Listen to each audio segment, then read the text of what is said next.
what should the U.S. do to better compete in Asia? Yes. And also, what should the U.S. posture be towards the Belt and Road Initiative? Right, fantastic. So this is the grand strategy question, right? And you know, we struggle to formulate a grand strategy for America that transcends an administration. And quite frankly, the definition of a grand strategy is that it's supposed to be a long-term vision, not something that changes every time you have you know, change in president.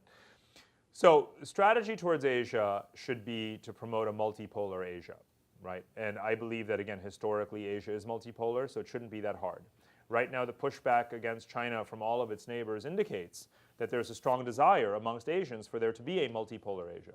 So we should be asking ourselves, what can we do to support that trend by which Asians take greater responsibility for their own affairs, which there doesn't have to be an American policeman, an American hegemon, an American offshore balancer, and instead you have you know, a sort of, we're restoring Asia to its natural systemic equilibrium or balance in which Asians more or less contain each other. You know, they block each other from encroaching too much in their affairs. I think in the book I describe it as a, you know, a healthy degree or sort of deference to each other that has been kind of the historical norm. So we can promote that in many ways by actually encouraging Belt and Road, funny enough, and by participating in Belt and Road. Right now, the administration views Belt and Road as this sort of hegemonic threat.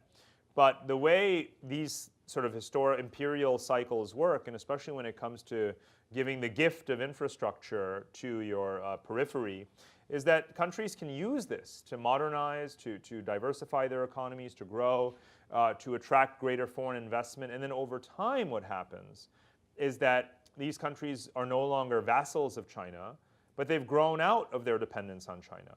But they'll still be dependent on China unless we actually help them grow out of the dependence on China.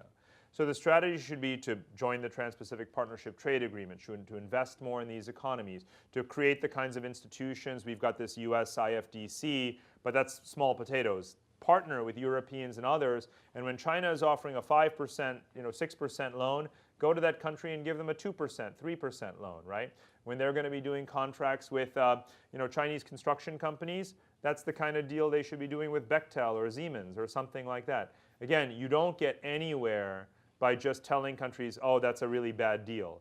Give them a better deal. Put your money where your mouth is. So I strongly believe that we should be engaging.